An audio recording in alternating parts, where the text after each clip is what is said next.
In this video, I will present the management of current assets in a financial management environment.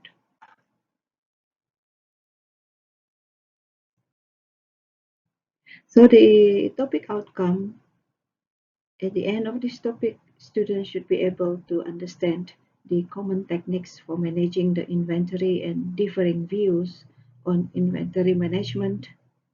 Secondly, students are able to describe the account receivable management, including credit selection and standards, the credit term and credit monitoring. And the number three is that students are able to explain the different mechanisms for managing the firm's cash collection and disbursement procedures.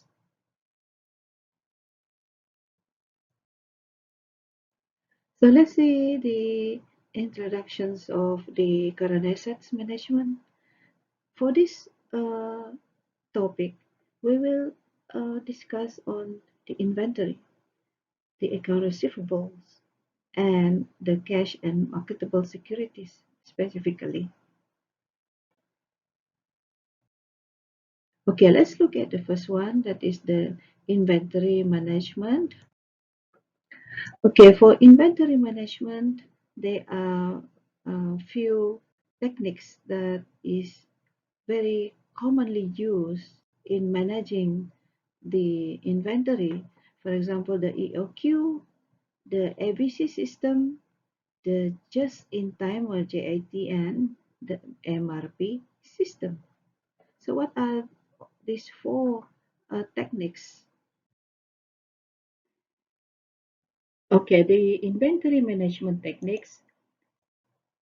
The first is EOQ model, or the economic or the quantity model. The purpose of this model is basically to determine the ideal order quantity. What is the most ideal level of order quantity for a company should purchase for its inventory after taking into account these few factors, that is the expected usage and the ordering cost, also the storage cost. So basically the purpose is to minimize the total inventory cost. So what is total inventory cost? Total inventory cost is total ordering cost plus the total handling cost. Okay, the next technique is JIT system, or the just-in-time system. The JIT system is a system that minimizes the investment in inventory. So it involves the process of ordering and receiving inventories for productions and customer sales only as it is needed and not before. This system eliminates the non-value added activities such as storage, inspection, and waiting time.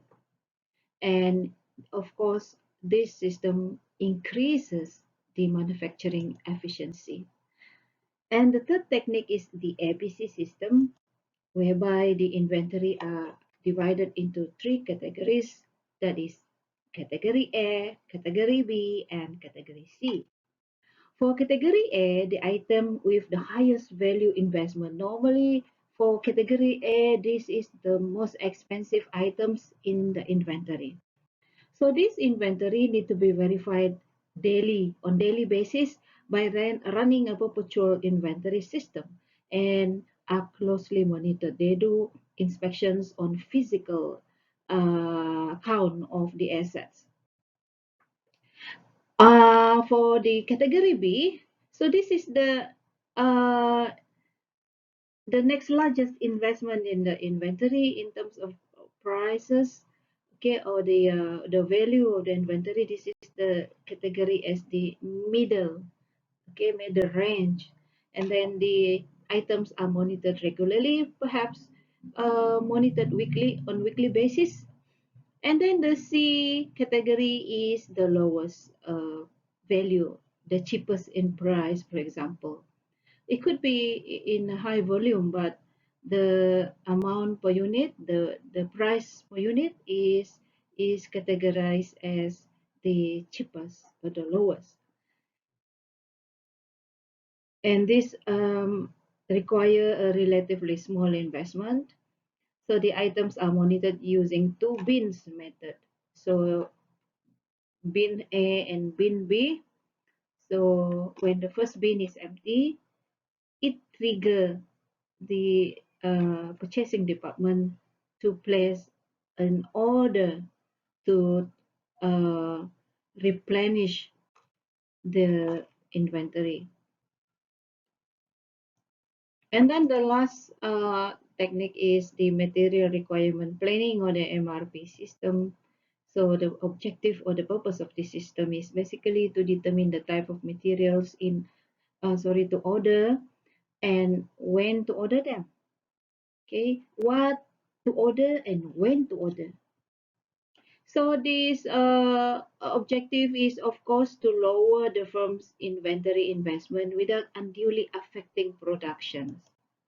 So the EOQ principles are used to determine the amount to be ordered, and a simulation is carried out to determine each product bill of materials, inventory status, and manufacturing process. So basically, for this system, it uses computer simulations to identify the material requirement by comparing the production needs to available inventory balances. Okay, the next item in the current asset is account receivables. Normally, account receivable comprises about 25% of a firm's assets, and it begins with a decision of whether or not to grant credit to their potential account receivables. And these account receivables must be closely monitored for investment purposes. The efficient account receivable management, that is to collect debts quickly without losing sales from high pressure collections techniques. As such, it involves the process of credit selections and credit monitoring and collections. And there are a few factors determining the size of account receivables. The first one is nature of business, and then the sales level, and also the credit and collections policies. So the nature of business for manufacturing companies, normally they have larger amounts and percentage of account receivables compared to supermarket. And for sales level, the higher the sales volume, the greater the account receivable balance would be. And for the credit and collection policies, it covers the firm's terms of sale, the quality of its customers, and its collection efforts. So strict credit and collection policy, that is account receivable balances, would be small. So the process of credit selections, first is credit evaluation risk. So companies need to identify the type of customers that should receive credit by evaluating their creditworthiness and also by comparing it with the minimum requirement for extending credit. Default costs may vary directly with the quality of customer. As the customer's credit rating declines, the chance that the account will not be paid on time increase. So there are two techniques can be used in the process of credit selections. That is the 5Cs criteria and the credit scoring. So what is 5Cs criteria? 5Cs represent the character, the capital, the capacity, collateral, and conditions.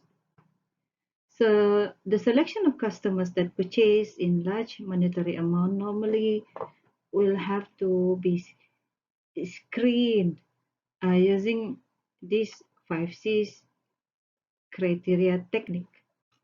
What is character? Character is the assessment of customers for their reliability in making payments. in the future. And the second one is capital.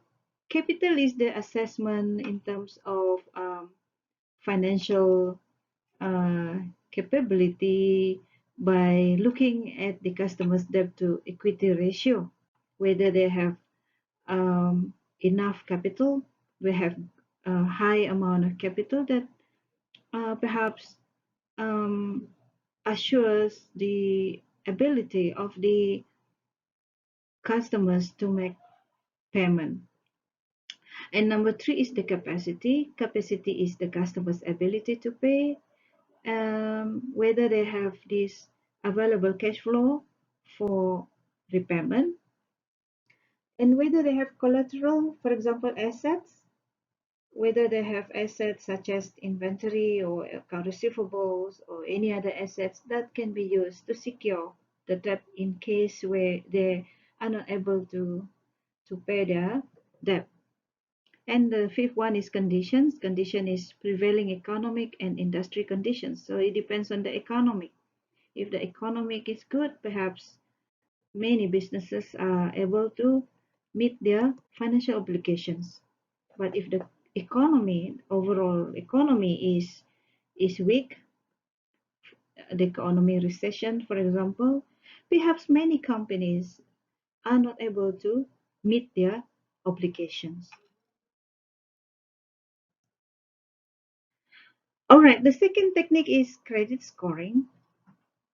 For customers that purchase in high volume but small monetary amount, this one can be used in a make assessment on the potential account receivables. So this credit scoring involves the use of statistically derived weights representing the key financial and credit characteristics that measure a customer's overall credit strength.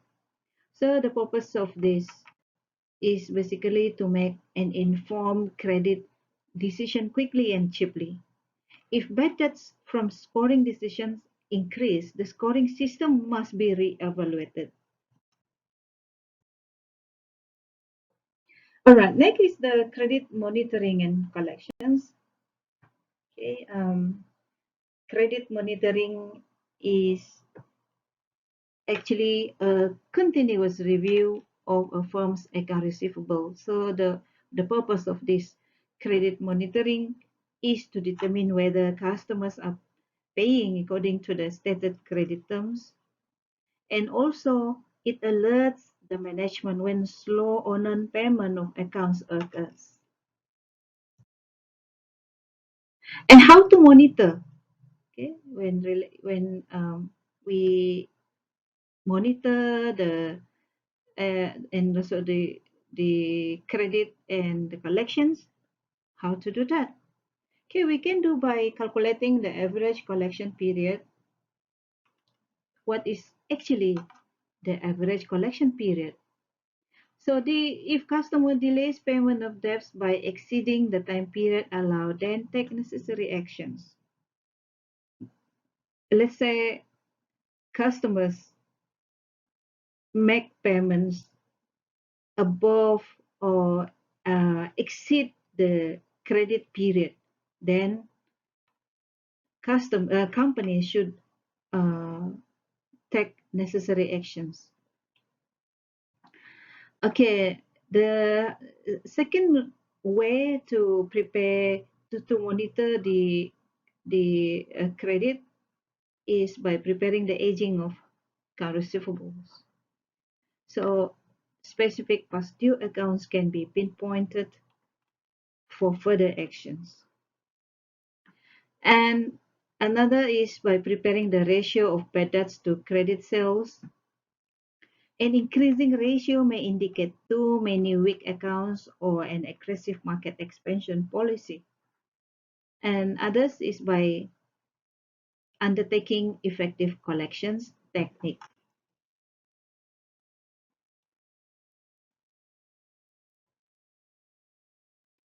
Okay, so for debt collections technique, first maybe we can use reminder. Let's say customers have exceeded the credit period limit then companies should send reminder letter, and maybe by telephone calls, make telephone calls, and personal visit the the customer's office, and maybe we can hire collection agencies to do the collections on behalf of our companies. And of course, if all these efforts fail, the um, final step is to take legal actions. Okay, companies may set credit standards, and this standard may change from time to time. So there are two types of standards, that is relaxed standard and tightened standards. Relaxed standard is like lenient, okay, friendly to the customer. This relaxed standard, we may have um, more customers because we are not very strict about the standard. As such, it leads to higher sales volume. And in terms of profitability, it increased our profitability. But what about the debt collections? We have to also increase the debt collections effort because of the increase in the amount of account receivables. But as a consequence, this also increased the chance of bad debt. And the next one is the Titan standard because it is very strict. So it led to lower sales volume and lower profitability. Okay, when we make lower sales volume, so the bottom line will affect the profitability. But it also lower the chance of bad debts because we are very strict in selecting our customers who to be eligible for the credit facility.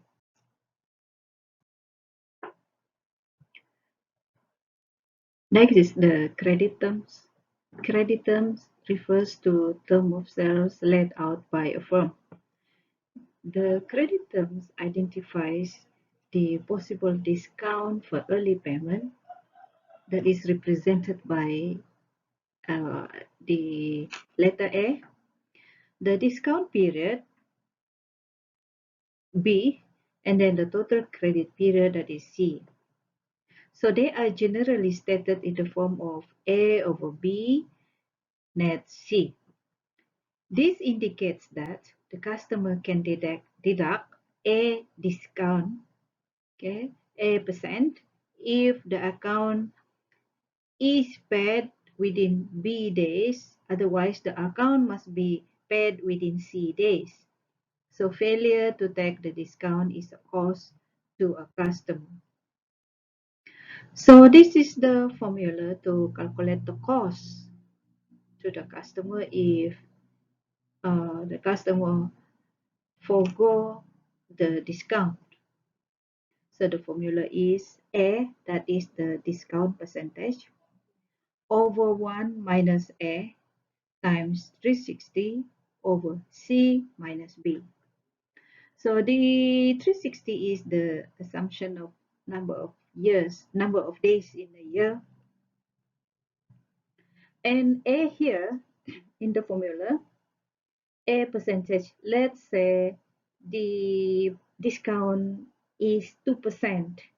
So the A, it must be written as 0.02.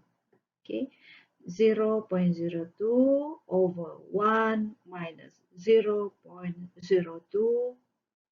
Okay, and then times 360 over C. C is the credit period days, and then B is the discount period. So what is the cash discount? Cash discounts is an incentive for the customer to pay earlier than later. So the implication is it decreases the firm's investment in account receivables, because what the company receive is lower than the selling price because of the discount. Okay, the implications number two is that may decrease the profit. Yeah, when it decrease the sale, I mean it is the impact is also the bottom line of the profit. And number three is it helps to reduce bad debts and increase sales volume. It reduces the bad debts because the discount encourage customers to pay early, and this will avoid uh, reduce the possibility of bad debts and increase sales volume. Okay, the cost benefit analysis should be conducted to determine whether extending a cash discount is profitable. And then the third item of the current asset is the cash.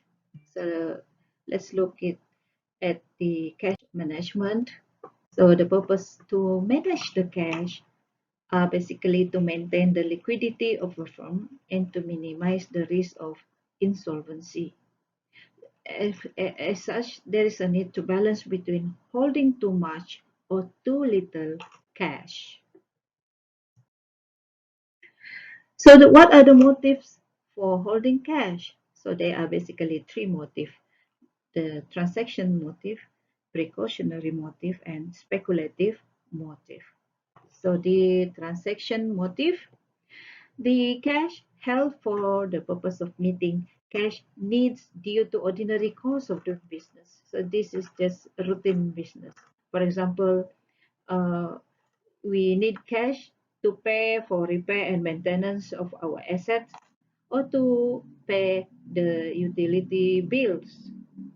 And the amount needed depends on the type of industry or business.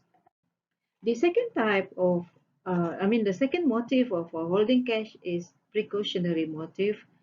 It is a balance act. It balance act as a buffer for unexpected needs that may arise. So this could be in the form of cash or marketable securities. And the third motive is speculative. So balances are held for potential profit-making situations. For example, anticipations of fall in price of raw materials. So when the price of raw materials uh, falls, the purchase of raw materials can be done in bulk, and this will reduce the cost of goods sold and of course increase the profit.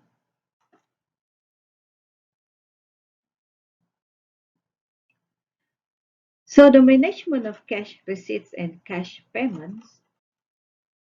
So we need to focus on the time of the receipts, the processing, and the collections. So this involve the receipts from the customers and the payment to the suppliers. So there is also one term that is used in the cash management that involved in the cash management, that is the float. Float is funds that have been sent by payer but not yet usable funds to the payee.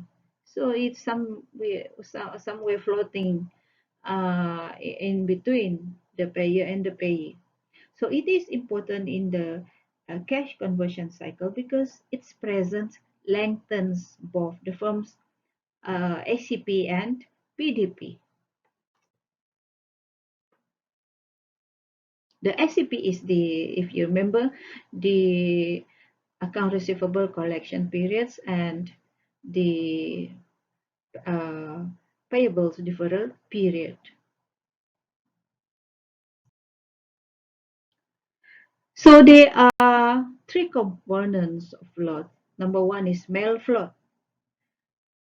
Mail float is the time between mailing of payment and its receipts, or what we call the postal system.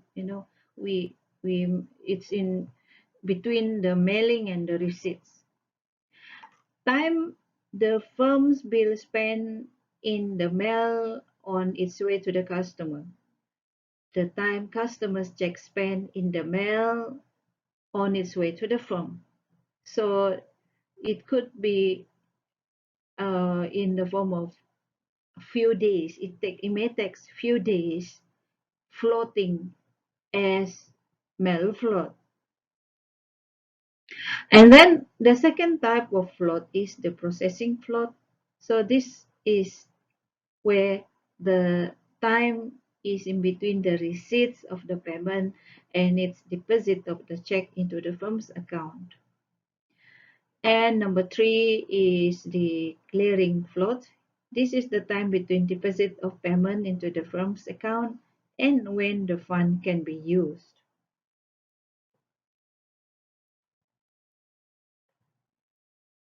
So there are three techniques for managing the float. Number one is by reducing the collections time. Number two is by increasing the payment time. And number three is by cash concentrations.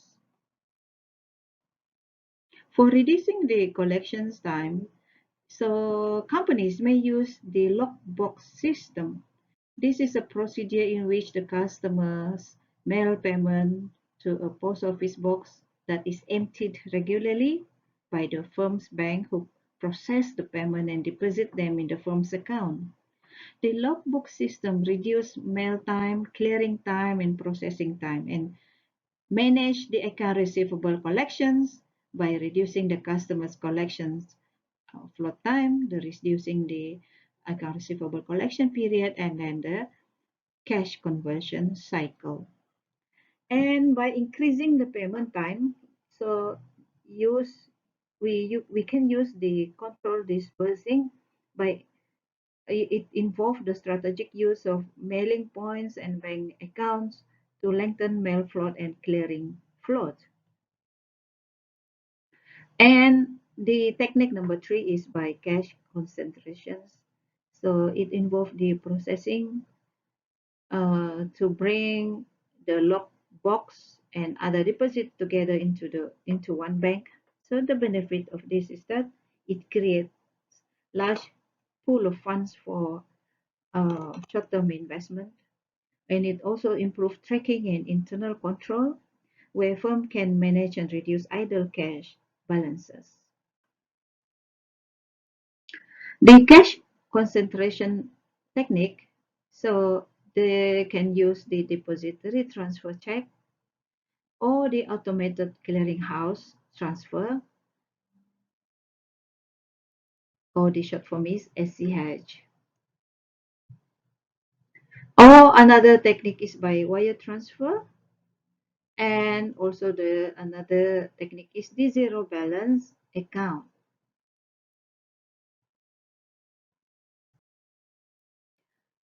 Okay, the last item under the current asset management is the marketable securities management. Marketable securities are assets that can be quickly converted to cash. Return on marketable securities is usually lower than that for the operating assets of the firm. For example, the treasury bills, commercial papers, negotiable certificates of deposit, and money markets, mutual funds. So the rationale for holding marketable securities, it can be used as a substitute for cash because it can be quickly converted into cash, and also can be used as a temporary investment because it can make some money even though the interest rate is low, but the company still makes some income out of it. All right, for substitute of cash, due to their speedy conversions to cash, the firm will sell them by selling them to obtain cash when cash outflow exceed cash inflow. Okay, whenever a company requires extra cash, they can just convert the marketable securities into cash. Okay, next is the selection criteria for marketable securities. There are few criteria for a company to consider when it comes to the selections of the marketable securities. Number one is the financial risk or default risk. Financial risk or default risks are risks that the borrower will not be able to pay the interest or principal on the loan. And normally for government securities, the financial risk is low. And for corporation securities, the risk rating from low to highly speculative. The second criteria is interest rate risk. Interest rate risk is the risk of declines in bond prices to which investors are exposed due to rising interest rates. And the financial instrument with longer terms to maturity that is more sensitive to changes in interest rate. So therefore, the interest rate is higher. And the third criteria is the inflation risk. Inflation risk is the risk that inflation will reduce the purchasing power of a given sum of money. The return that rise with the inflations, it lower the inflation risk and vice versa. And number four is the marketability and liquidity criteria. Marketability or liquidity are risks that securities cannot be sold at close to the quoted market price. So the financial instruments that can be sold at price close to the quoted market price are more marketable. And the last criteria is the yields or the rate of returns. So yields or the rate of returns are returns on securities, which depends on the first to four factors. So the higher the risk, the higher the return. So this is the what we have heard normally in investment. Okay, the higher the risk, the higher the return. The lower the risk, the lower the return. Okay, and then this is the last slide for this topic. That is the type of marketable securities. Okay, the Malaysian's environment. Okay, we have the Malaysian's treasury bill, which is issued by the government. And then the Malaysian Islamic treasury bill. So this Malaysian Islamic treasury bill is issued to allow Islamic bank to hold liquid paper. And number three is the banker's acceptance. This banker's acceptance is a negotiable instrument drawn on and accepted by the bank. And then number four types of marketable securities is the promissory note. Promissory note is a written promise by the maker to pay money to the payee. And the number five type of marketable securities is the bill of exchange. So bill of exchange is a written order by the drawer to the drawee to pay money to the payee. And the last type of marketable securities is a certificate of deposit. So this is basically the time deposit.